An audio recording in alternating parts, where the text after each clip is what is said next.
Hello everyone, welcome to gate notebook. अभी तक आपने गेट नोटबुक यूट्यूब चैनल को सब्सक्राइब नहीं किया है तो सब्सक्राइब कर लीजिए, साथ ही बेल आइकन पर ज़रूर क्लिक करें ताकि आपको टाइमली नोटिफिकेशंस मिलती रहे।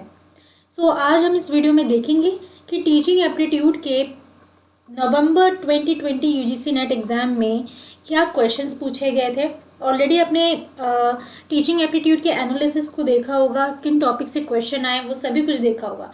आज हम उन क्वेश्चंस को भी गो थ्रू करेंगे, उन क्वेश्चंस को आसानी से ट्रिक बेस्ड कैसे सॉल्व करेंगे वो भी देखेंगे, और कौन कौन से क्वेश्चंस फ्रेम हो सकते हैं उसको भी देखेंगे। वीडियो पसंद आता है तो लाइक ज़रूर करें। प्लेलिस्ट क्रिएट कर दी गई है, आप प्लेलिस्ट को भी जाकर चेक कर सकते हैं। डिस्क्रिप्शन बॉक्स में आपको सारा इन्फॉर्मेशन गिवन है। So this is the very first question. मैंने आपको पहले भी कहा है कि जब भी हम बात करते हैं पेपर 1 की, तो पेपर 1 में कुछ ऐसे टॉपिक्स हैं, यूनिट्स हैं, like teaching aptitude, research aptitude, people and environment, higher education system, इन सभी से स्टेटमेंट बेस्ड क्वेश्चंस बहुत बनते हैं। तो आप देखेंगे अभी आपको कई सारे स्टेटमेंट बेस्ड क्वेश्चंस देखने को मिल सकते हैं टीचिंग एप्टीट्यूड में। सो स्टेटमेंट 1, स्टेटमेंट 2, आपको 2 स्टेटमेंट गिवन है। आपको फाइंड आउट क्या करना है, ये ध्यान दीजिएगा कि कौन सा करेक्ट है। ठीक है, in the light of the above statements choose the correct answer. मतलब इन दोनों स्टेटमेंट में से कौन सा स्टेटमेंट करेक्ट है। दोनों भी करेक्ट हो सकता है, इसके थ्रू दोनों फॉल्स हो सकते हैं, या फिर सिर्फ स्टेटमेंट 1 करेक्ट हो सकता है, या फिर स्टेटमेंट 2 सिर्फ करेक्ट हो सकता है। तो ये कुछ एस्पेक्ट्स बनते हैं। ठीक है, तो 1 बाय 1 देखते हैं। क्वेश्चन पूछा है स्टेटमेंट 1। देखो, जब भी स्टेटमेंट बेस्ड क्वेश्चन आए तो आप इस स्टेटमेंट को बना लो कि एक क्वेश्चन है ट्रू और फॉल्स का। ठीक है, अब ये वाला जो स्टेटमेंट है वो ट्रू है कि फॉल्स है, आपको ये आइडेंटिफाई करना है। देन आप इसके साथ भी सेम रोल प्ले करोगे, स्टेटमेंट 2 ट्रू है कि फॉल्स है, इस तरीके से आप करो। ठीक है, तो पहला क्या कह रहा है statement 1, interactive and multimedia systems provide for a new culture of teaching and learning.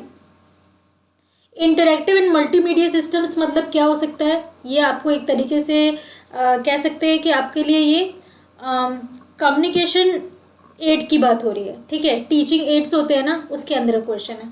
तो इंटरैक्टिव सिस्टम का वो मल्टीमीडिया सिस्टम मतलब कि आप वॉइस का यूज़ कर रहे हो, ऑडियो का यूज़ कर रहे हो, वीडियो का यूज़ कर रहे हो, राइट। तो इन सारी चीज़ों का आप यूज़ कर रहे हो, तो उससे क्या होता है, टीचिंग और लर्निंग को एक नया कल्चर मिलता है कि हाँ भाई, हम बोरिंग तरीके से ना पढ़कर इंटरैक्टिव वे से, मतलब कि चीज़ों को, जो चीज़ें लाइक मान लो कि आपको कोई मैथमेटिकल फॉर्मूला ही याद करवाना, अगर आपने उसको सॉल्व करने का एक वीडियो देख लिया, स्टेप बाय स्टेप उसमें सारी चीज़ें बताई गई हैं, तो आप ज़्यादा अच्छे से सीखोगे, ज़्यादा इंटरेक्शन बढ़ेगा, नई चीज़ें आपको बहुत आसानी से समझ में आएंगी और कम समय में समझ में आएगी। तो डेफिनेटली न्यू कल्चर दे रहा है टीचिंग और लर्निंग के लिए, मतलब पढ़ाना भी आसान होगा, टीचर आसानी से अपने पॉइंट ऑफ व्यू को स्टूडेंट तक पहुंचा सकता है, और जो लर्नर्स हैं वो टीचर के पॉइंट ऑफ व्यू को आसानी से ग्रैस्प कर सकते हैं, राइट। तो this is absolutely true. Statement 1 true है, तो आप एलिमिनेट कर सकते हो कि दोनों के दोनों स्टेटमेंट रॉन्ग है, ये तो हो नहीं सकता। और साथ ही साथ स्टेटमेंट 1 रॉन्ग है, ये भी नहीं हो सकता। या तो दोनों सही होंगे या तो फिर स्टेटमेंट 2 फॉल्स होगा। Let's talk about the second one. Virtual classrooms convert students into senseless humanoids। Virtual classroom का मतलब क्या हुआ, लाइक वीडियो, आपको वीडियो या फिर ऑनलाइन एजुकेशन के थ्रू पढ़ाया जा रहा है, वहाँ पर टीचर वर्चुअली अवेलेबल है, आपके डाउट्स क्लियर कर सकता है, आपके जो भी टॉपिक आपको समझ में नहीं आ रहा है उस टॉपिक को दोबारा बता सकता है, आपने जो भी टॉपिक की रिक्वेस्ट की है उसको बहुत अच्छे से समझा सकता है। This is what virtual classroom, online education. ठीक है, बट क्या हम वर्चुअल क्लासरूम में स्टूडेंट जो है वो सेंसलेस ह्यूमनॉइड है, मतलब कि स्टूडेंट का वहाँ पे कोई रोल नहीं है? Definitely no. वहाँ पर भी स्टूडेंट और टीचर दोनों के बीच में इंटरेक्शन होता है। स्टूडेंट को कोई चीज़ नहीं समझ में आई तो वो मैसेजिंग के थ्रू या फिर अगर वीडियो कॉलिंग के थ्रू कनेक्टेड है उसके थ्रू अपने पॉइंट ऑफ व्यू को टीचर तक पहुँचा सकता है, सेंसलेस नहीं है वहाँ पर। तो this statement is absolutely false, incorrect. So both the statements are true या फिर both the statements are false, possible नहीं है। तो ये नहीं होगा, स्टेटमेंट 1 करेक्ट है, स्टेटमेंट 2 फॉल्स है। ठीक है, तो इसी के साथ जो आंसर हो जाता है वो ऑप्शन नंबर 3 हो जाता है। आई होप आपको क्लियर हो गया होगा सारा पॉइंट। क्लियर है? तो इस तरह के क्वेश्चन में आपको क्या करने की जरूरत है, अगर मैं टिप्स के पॉइंट ऑफ व्यू से बताऊं तो देखो, जब यहाँ पर बात कर रहे हैं टीचिंग एड्स की, तो टीचिंग एड्स डेफिनेटली टीचिंग और लर्निंग दोनों के ही कल्चर को एक नया कल्चर प्रोवाइड करता है, एब्सोल्युटली ट्रू। वर्चुअल क्लासरूम का मतलब ये नहीं है कि वहाँ पर स्टूडेंट सेंटर्ड चीज़ें नहीं चल रही है, it is completely a teacher centred, बिल्कुल भी नहीं। स्टूडेंट एंड टीचर दोनों के पॉइंट ऑफ व्यू यहाँ पर देखने को मिलते हैं। अब अगला क्वेश्चन है, which of the following teacher competency belongs to the domain of personality and attitude. Teacher की कॉम्पिटेंसी की बात की जा रही है, वो कौन सी टीचर की कॉम्पिटेंसी है जो कि पर्सनैलिटी और एटीट्यूड से जुड़ा हुआ हो। ठीक है, मतलब कि एक पर्सन को कैसे अपने आप को लेकर चलना चाहिए। ठीक है, मतलब एक पर्सन खुद के लिए क्या कर रहा है, पर्सनैलिटी एंड एटीट्यूड दोनों एक पर्टिकुलर पर्सन की बात की जा रही है कि वो किसी भी चीज़ को कैसे डील करता है, उसकी कैसी पर्सनैलिटी सबको नज़र में आती है, तो उस पर्टिकुलर पर्सन की बात हो रही है। ऐसा कॉम्पिटेंसी कौन से डोमेन से बिलोंग करेगा? तो प्लानिंग एंड इंस्ट्रक्टिंग, क्या यहाँ पे हम कुछ प्लान कर रहे हैं पर्सनैलिटी और एटीट्यूड के लिए? क्या कुछ प्लानिंग और इंस्ट्रक्शन किया जा सकता है? Definitely no. Managing and monitoring, वो तो किसी दूसरे पर्सन के लिए होता है ना, यहाँ पर हम खुद को थोड़ी मॉनिटर करेंगे। पर्सनलाइजिंग एंड कंटेक्चुअलाइजिंग, देखो इस चीज़ के बारे में कुछ कंटेक्स्ट हमें नहीं बनाना, कहीं ना कहीं पर्सनलाइजिंग को लेकर चल भी सकते हो, but it is not about contextualizing. So first one is true. How it is true? Locus of control. Locus of control मतलब एक पर्सन अपने आप को सबके सामने अच्छा दिखाए, उसके लिए वो खुद को कंट्रोल करेगा, है ना, खुद के माइंड को खुद ही कंट्रोल करेगा, अपनी इच्छाओं को खुद ही कंट्रोल करेगा कि at this time what I have to do and another situation पे मुझे कैसे एक्ट करना चाहिए। एंड सेल्फ एफिकेसी, और खुद की एफिशिएंसी को दिखाना कि किसी भी काम को मैं कितनी आसानी से कर सकती हूँ और कितनी आसानी से उसको लेकर चल सकती हूँ। सो it is all about locus of control and self efficacy, इस डोमेन से ये बिलोंग करता है। So option number 1 will be the correct answer. तो ये हो गया आपका टीचर कॉम्पिटेंसी को लेकर। हो सकता है आपसे क्वेश्चन पूछा जा सकता है कि एक सिचुएशन दे दिया जाएगा, एक पर्टिकुलर टीचर इस पर्टिकुलर सिचुएशन में कैसे एक्ट करेगा फॉर दैट पर्टिकुलर स्टूडेंट। तो ऐसे क्वेश्चंस तो बहुत एग्जाम में पूछे गए हैं। आप एक बार जाकर टीचिंग एप्टीट्यूड का मैंने फ्री मॉक टेस्ट सीरीज चलाया था, उस प्लेलिस्ट को भी जाकर देखिए। अगर आपके पास नहीं है तो आप हमें व्हाट्सएप करके पूछ सकते हैं, आपको लिंक प्रोवाइड कर दी जाएगी। So in which level of teaching the teacher's role is more active rather than being interactive? बहुत अच्छा क्वेश्चन है। हमेशा कहा है level of teaching. Level of teaching एक ऐसा टॉपिक है जिसको आप स्किप करते हैं तो आप बहुत बड़ी बेवकूफ़ी करते हैं। Level of teaching teaching aptitude का मोस्ट इंपॉर्टेंट टॉपिक है। ठीक है, आपको यहाँ पे बताया जा रहा है कि कौन सा लेवल ऑफ टीचिंग में टीचर का रोल इंटरेक्टिव होने से भी ज़्यादा एक्टिव होना चाहिए, बहुत एक्टिव होना चाहिए। मतलब टीचर इंटरेक्ट ना करे बल्कि एक्टिव वे में काम करे, क्विकली कोई काम करे। ठीक है, एक्टिव और इंटरेक्टिव में कई बार स्टूडेंट्स कंफ्यूज हो जाते हैं। एक्टिव का मतलब होता है कोई भी काम को तुरंत कर लेना, बहुत फास्ट, और इंटरेक्टिव मतलब अपने पॉइंट ऑफ व्यू को सब तक पहुंचाना, वो टाइम टेकिंग भी हो सकता है। ठीक है, तो सबसे फास्ट काम कहाँ करना है? क्या आपको जब किसी को कुछ समझा रहे हो तब वहाँ पर आप एक्टिव वे में काम करोगे तो चलेगा? वहाँ पे इंटरेक्शन की ज़रूरत है, सबको समझाना है, तो डेफिनेटली नो। रिफ्लेक्टिव में तो टीचर से ज़्यादा स्टूडेंट का रोल होता है कि टीचर ने अपना जो कंसेप्ट था, जो वो पढ़ाना चाह रहा था, वो पढ़ा चुका है। अब स्टूडेंट उससे पलटकर पूछते हैं कि नहीं पूछते हैं। ठीक है, मतलब कि वापस से स्टूडेंट की तरफ से क्वेश्चन पूछना कि हाँ सर ये वाला टॉपिक में अगर हम ऐसा करें तो क्या होगा।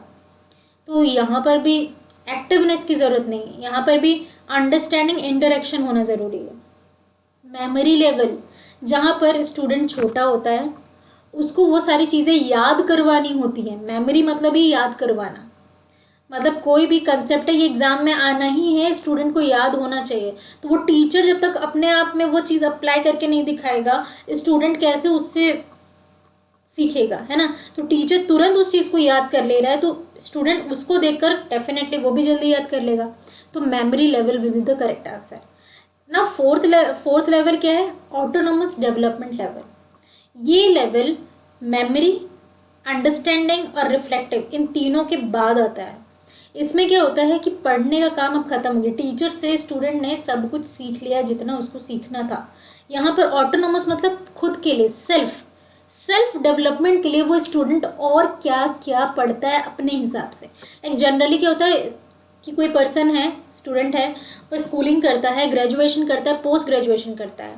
इन जनरल तो हम ग्रेजुएशन तक ही करते हैं। उसके बाद अगर वो पर्सन पोस्ट ग्रेजुएशन कर रहा है, वो अपने आप को डेवलप करने के लिए कर रहा है कि हाँ मुझे करना चाहिए, क्योंकि बिना पोस्ट ग्रेजुएशन के भी काम चल जाएगा। ऐसा नहीं है कि आपको कहीं जॉब नहीं मिलेगी, बट वो चाहता है अपनी नॉलेज को बढ़ाना, अपने आप को डेवलप करना चाहता है। पोस्ट ग्रेजुएशन के बाद उसने सोचा चलो पीएचडी भी कर लेते हैं। तो ये जो फील्ड हुआ ये ऑटोनोमस डेवलपमेंट लेवल के अंदर आता है। ठीक है, तो करेक्ट आंसर क्या हो जाएगा? फर्स्ट। अगला क्वेश्चन आप फिर से देख सकते हैं, दो स्टेटमेंट है, आपको बताना है कि दोनों ही स्टेटमेंट करेक्ट है या दोनों के दोनों ही फॉल्स है, या फिर फर्स्ट करेक्ट है या फिर सेकंड करेक्ट है। ठीक है, तो पहला देखते हैं स्टेटमेंट 1। अगेन आपको इसको एक क्वेश्चन की तरह लेना होगा, अपने आप में ही पूछना होगा क्या ये ट्रू है या फिर ये फॉल्स है। ठीक है, तो पहला जो स्टेटमेंट है, this is all about indirect instruction, जिसको हम इनडायरेक्ट टीचिंग मेथड भी कहते हैं। तो it is an approach to teaching and learning in which the process is inquiry, the content involves concept and the context is a problem. तो indirect instruction, ठीक है, indirect instruction is nothing but the way of teaching, is an approach जहाँ पर teaching और learning की जाती है, जहाँ पर प्रोसेस क्या होता है? इंक्वायरी करना, मतलब जितने ज़्यादा क्वेश्चनिंग कर सको, क्रॉस क्वेश्चनिंग कर सको।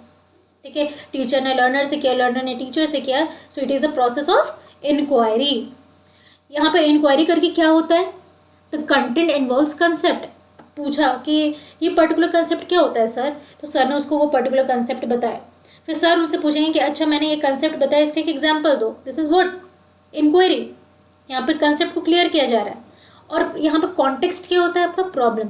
हम यहाँ पे क्यों कर रहे हैं ये सारी चीज़ें? एक पर्टिकुलर प्रॉब्लम को सॉल्व करने के लिए। एक स्टूडेंट टीचर के पास क्वेश्चन कब करता है? जब उसके पास प्रॉब्लम होती है किसी टॉपिक को लेकर कि सर ये वाला टॉपिक मुझसे नहीं सॉल्व हो रहा है, मुझे यहाँ पर प्रॉब्लम आ रही है। Then only he go to ask that particular teacher about that particular problem, और वहाँ पर फिर इंक्वायरी प्रोसेस अप्लाई करके कंसेप्ट को क्लियर किया जाता है। सो इज इट करेक्ट और रॉन्ग? तो indirect instruction is this, right? ये बिल्कुल करेक्ट है। इनडायरेक्ट इंस्ट्रक्शन में बिल्कुल ऐसा ही किया जाता है। अब घबराइए मत, मैं आपको इनडायरेक्ट इंस्ट्रक्शन के पॉइंट्स भी बताऊंगी। ठीक है, सेकंड है, देखो यहाँ पर डायरेक्ट और इनडायरेक्ट इंस्ट्रक्शन होता क्या है? डायरेक्ट में होता है क्या कि when a teacher makes expectations perfectly clear and gives definitions और explanations usually in the form of a lecture. ठीक है, डायरेक्ट में क्या होता है कि लेक्चर दिया जा रहा है, एक टीचर एक क्लियर एक्सपेक्टेशन बनाता है कि हाँ हमें मतलब टीचर हमें यहाँ पे सिखाएगा ही सिखाएगा। ऑब्वियसली बात है, आप क्लासरूम में जा रहे हो लेक्चर अटेंड करने के लिए, आपको पता है टीचर वहाँ पे सिखाएगा ही सिखाएगा। आपको कंसेप्ट जो लेकर आया वो क्लियर करेगा ही क्लियर करेगा। और कैसे करेगा? डेफिनेशन देगा, एक्सप्लेनेशन देगा लेक्चर के फॉर्म में। तो एक डायरेक्ट तरीके का पढ़ाने का तरीका है, जिसको हम फॉर्मल वे भी कह सकते हैं। देन इनडायरेक्ट इंस्ट्रक्शन में क्या होता है? Teacher puts more of the responsibility of learning on to students. Indirect में पूरा रिस्पॉन्सिबिलिटी लर्नर पे आ जाता है। लाइक मान लो डाउट क्लियरिंग सेशन में टीचर ने बोला कि हाँ बताओ, मैंने तो आपको पढ़ा दिया है, आज आपका डाउट क्लियरिंग सेशन है, किसको क्या क्या डाउट है। तो अब वहाँ पर मान लो बहुत सारे स्टूडेंट में से मैं 2 स्टूडेंट को उठाती हूँ, ए एंड बी। ठीक है, ए एक बहुत ही रिस्पॉन्सिबल स्टूडेंट है और ये इररिस्पॉन्सिबल स्टूडेंट है। कैसे? ए जो है उसने बोला कि अच्छा चलो आज डाउट क्लियरिंग सेशन है, सर ने मुझे मौका दिया है, जितने भी चीज़ें मैंने पढ़ी, जहाँ जहाँ मुझे प्रॉब्लम्स आ रही है आई कैन आस्क, राइट, और मेरे डाउट्स आज क्लियर हो जाएंगे क्योंकि सर ने सामने से पूछा है। वो अपने जितने भी डाउट्स होंगे, जो भी टॉपिक्स से रेलेवेंट सर का डाउट क्लियरिंग सेशन होगा, वो अपने डाउट्स पूछेगा, अपने पॉइंट ऑफ व्यू रखेगा कि सर मैंने ऐसे सॉल्व किया, ये सारी चीज़ें। बी जो है उसने बोला कि चलो आज पढ़ाई नहीं होगी, उसने उस डाउट क्लियरिंग सेशन को ले लिया, आज पढ़ाई नहीं होगी, मैं चलो अपना मोबाइल में गेम खेल लेता हूँ। ठीक है। तो इनडायरेक्ट इंस्ट्रक्शन में हो सकता है क्वेश्चन पूछा जा सके कि यहाँ पर रिस्पॉन्सिबिलिटी किसके ऊपर है, स्टूडेंट के ऊपर। स्टूडेंट डाउट पूछता है दैट मीन्स कि वो अपना फ़ायदा कर रहा है, नहीं पूछता है तो अपना लॉस। यहाँ पर होता क्या है, स्टूडेंट डेफिनेटली डाउट पूछेगा और डाउट क्या हो जाता है, इंक्वायरी के फॉर्म में आ जाती है। Induction, problem solving, decision making, right, discovery, ठीक है। ये सारे के सारे टर्म्स जो हैं वो कहीं ना कहीं इनडायरेक्ट इंस्ट्रक्शन को बताते हैं। तो इसीलिए क्वेश्चन ये भी बन सकता है कि इनडायरेक्ट इंस्ट्रक्शन स्टूडेंट सेंटर्ड होता है कि टीचर सेंटर्ड होता है कि दोनों पे ही होता है। तो ये स्टूडेंट सेंटर्ड होता है क्योंकि रिस्पॉन्सिबिलिटी पूरी की पूरी स्टूडेंट पे आ जाती है। वही डायरेक्ट इंस्ट्रक्शन की बात करें तो वो आपका टीचर सेंटर्ड हो जाता है, ठीक है, क्योंकि यहाँ पे टीचर इंफॉर्मेशन लेक्चर के टर्म्स में प्रोवाइड कर रहे हैं, right. Learning where students observe, investigate and draw inferences from data. यहाँ पर एक तरीके से लर्निंग होती है क्योंकि स्टूडेंट पूरी रिस्पॉन्सिबिलिटी खुद की ले रहा है, मुझे ये पर्टिकुलर चीज़ पढ़नी है तो आज सर से मैं अलग अलग तरीके से क्वेश्चंस पूछ सकता हूँ या पूछ सकती हूँ। तो वो नई चीज़ें ऑब्जर्व करता है, उसको और भी जांच पड़ताल करता है कि हाँ अगर यही प्रॉब्लम, मैथ्स की क्लास है मान लो, यही प्रॉब्लम अगर मैं ट्रेडिशनल मेथड से करूं या फिर इजी ट्रिक बेस्ड मेथड से करूं तो यहाँ पर वो दोनों चीज़ें कैसे रिलेट हो रही है। This is nothing but investigation, और अपने नए नए इन्फ्रेंसेस ड्रॉ कर सकता है from the data he is using, right. By drawing upon their own experiences students are able to form meaningful connections to course content. और इसी तरीके से कहते हैं ना डीप स्टडी होती है, यही होता है रिफ्लेक्टिव लेवल ऑफ टीचिंग, ठीक है। तो इस तरीके से ये वर्क करता है। देन आपका जो नेक्स्ट स्टेटमेंट है, तो यहाँ से हमें ये पता चलता है स्टेटमेंट 1 तो करेक्ट है, this is true, right. Statement 2 is about NRT. NRT test data tell us about a student's level of proficiency in mastery of some skills or set of skills. ठीक है, देखो NRT पूछा है for sure, next examination में CRT भी पूछा जा सकता है। तो यहाँ पर मैं दोनों चीज़ आपको डिस्कस कर देती हूँ। NRT nothing but norm reference test, ठीक है। यहाँ पर क्या होता है कि स्टूडेंट की परफॉर्मेंस है, ठीक है, उसको कंपेयर करने के लिए हम लेते हैं। लाइक मान लो ये है ग्रुप ऑफ स्टूडेंट्स, बहुत सारे स्टूडेंट्स हैं यहाँ पर। अब यहाँ पर मैंने रैंडमली इस वाले स्टूडेंट को पकड़ा, मैं चाहती हूँ इस स्टूडेंट की परफॉर्मेंस को और बाकी क्लास के जो स्टूडेंट्स हैं ग्रुप में उससे कंपेयर करूँ, ठीक है। तो हम इसके लिए NRT का यूज़ करते हैं। ये तरीके से स्टूडेंट के ग्रुप को रिप्रेजेंट करता है, जिसको हम नॉर्म ग्रुप भी कहते हैं। Any student who then takes the test once it is published has his or her scores compared to those of the norm group, and the student learns how he or she scored relative to the students who took the test when it was normed, right। मतलब मैंने कहा कि मुझे इस वाले student को और बाकी स्टूडेंट से कंपेयर करना, बट कंपेयर किस बिहाफ पे करना है, नॉर्म के बिहाफ पे करना है। That is way we are calling this group of student as a norm group. यहाँ पर नॉर्म मतलब कि कोई एक टेस्ट हुआ, उसमें जो मार्क्स आए, मैं उस मार्क्स के बिहाफ पे इस स्टूडेंट को और बाकी ग्रुप में जितने भी स्टूडेंट्स अवेलेबल हैं उससे कंपेयर करूँगी। इस स्टूडेंट ने अच्छा स्कोर किया, बुरा स्कोर किया, एवरेज स्कोर किया, ऑल दोज थिंग्स, ठीक है। अब ये तो एक एग्जांपल हो गया कि ग्रुप ऑफ स्टूडेंट्स, बट ये ग्रुप ऑफ स्टूडेंट्स किस लेवल पे लेते हैं, तो ये जनरली नेशनल लेवल पे लेते हैं। मतलब लाइक मान लो एक कंट्री के हिसाब से, एक कंट्री में जितने स्टूडेंट्स हैं उससे हम कंपैरिजन कर रहे हैं एक पर्टिकुलर स्टूडेंट की, राइट। तो हम ये करते क्यों हैं, ताकि हम स्टूडेंट को सॉर्ट आउट कर सकें, स्टूडेंट की जो कैटेगरी है उसको हम सॉर्ट आउट कर सकें, right. So this is all about NRT। Now what is CRT, that is criterion referenced test, ठीक है। ये किस पे फोकस करता है, on what test takers can do and what they know, not how they compare to others, ठीक है। जिसने टेस्ट दिया है वो क्या कर सकता है और उसको कितनी जानकारी है, ठीक है। हमें यहाँ पर कुछ कंपैरिजन नहीं करना होता, उस पर्टिकुलर टेस्ट टेकर के बारे में हमें जानकारी होनी चाहिए। CRTs report how well students are doing relative to a predetermined performance level on a specified set of education goals or outcomes included in the school district or state curriculum. मतलब यहाँ पर स्किल्स की ज़्यादा importance होती है कि एक particular student कैसे परफॉर्म कर रहा है, यहाँ पे परफॉर्मेंस बेस्ड बातें होती है ना कि कंपैरिजन। तो जो भी एजुकेटर या पॉलिसी मेकर्स होते हैं वो CRT को चूज़ करते हैं when they wish to see how well students have learned, student कितना ज़्यादा लर्न कर रहे हैं जिस पर्टिकुलर नॉलेज पे वो एजुकेशन ले रहे हैं, और कितना ज़्यादा उनके अंदर स्किल्स डेवलप हुई है, राइट। तो this is all about quality based and this is all about quantity based. So अब NRT के बारे में जो पॉइंट लिखा है क्या वो करेक्ट है? तो ये कि हमें स्टूडेंट की प्रोफिशिएंसी को बताने में हेल्प करता है कि कितना ज़्यादा वो मास्टर है एक पर्टिकुलर स्किल में। ये काम तो CRT का था ना, अगर यहाँ पे CRT लिखा होता तब तो ये स्टेटमेंट करेक्ट हो जाता, but this is all about CRT not about NRT। NRT तो यहाँ पर ये बताता है कि स्टूडेंट के मार्क्स को अपन कंपेयर करते हैं ग्रुप ऑफ स्टूडेंट से which is about national level, right. So ये स्टेटमेंट 2 गलत हो जाता है, मतलब स्टेटमेंट 1 करेक्ट है, स्टेटमेंट 2 रॉन्ग है। So option number 3 will be your correct answer. Clear है? अगला क्वेश्चन है identify the teaching strategies which are employed during indirect instruction. अब देख सकते हैं इनडायरेक्ट इंस्ट्रक्शन पे दूसरा क्वेश्चन पूछा गया है।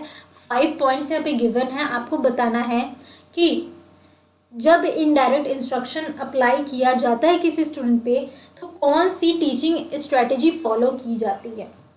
तो अभी हमने सब कुछ पढ़ा ही है इनडायरेक्ट इंस्ट्रक्शन के बारे में, तो आप एक को चेक कर सकते हैं emphasizing direct and indirect exemplars, definitely, क्योंकि हम वहाँ पर इंक्वायरी करते हैं, है ना।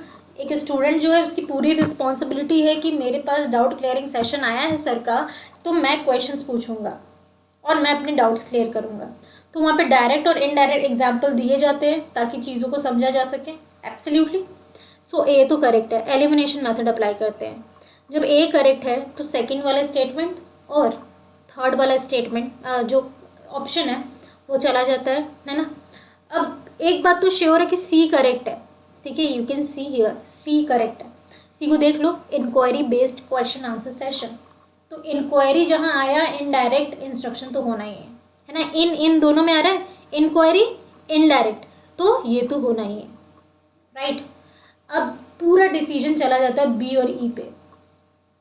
प्रेजेंटिंग द स्टिमुलस मटेरियल, यहाँ पे क्या कोई मटेरियल वगैरह को प्रेजेंट किया जाता है कि नहीं भाई हमें कोई मटेरियल चाहिए, वो ऑप्शनल है, होना ही है ऐसा नहीं है, ठीक है।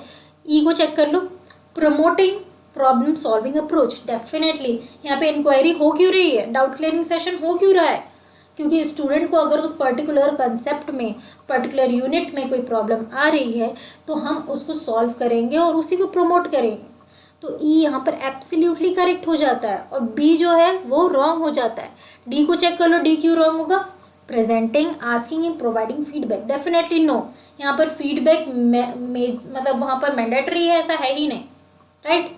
तो ये एक तरीके का रफ सेशन होता है जहाँ पे स्टूडेंट फ्रैंकली अपने टीचर से एक पर्टिकुलर कंसेप्ट के बारे में पूछते हैं और टीचर भी बिल्कुल पूरी फ्रैंकनेस के साथ उस पॉइंट ऑफ व्यू को इनडायरेक्ट वे में क्लियर करता है।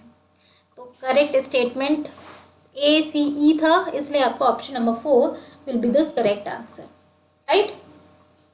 सो इस तरीके से आपको क्वेश्चन को सॉल्व करना है। आई होप आपको सेशन में मज़ा आया होगा।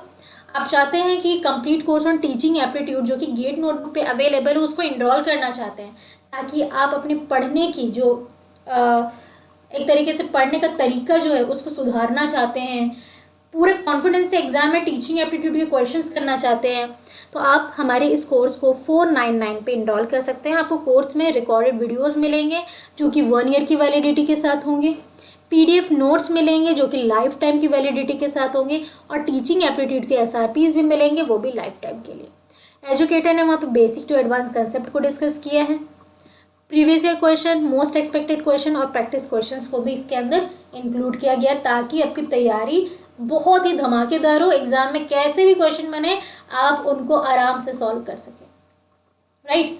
सो आप इस व्हाट्सएप नंबर पे हमें व्हाट्सएप करके अपना नाम, टारगेट एग्ज़ाम और आप टीचिंग एप्टीट्यूड का कोर्स परचेज करना चाहते हैं ऐसा मेंशन करें, आपको तुरंत टीम हेल्प करेगी। Thank you, keep learning, keep practising.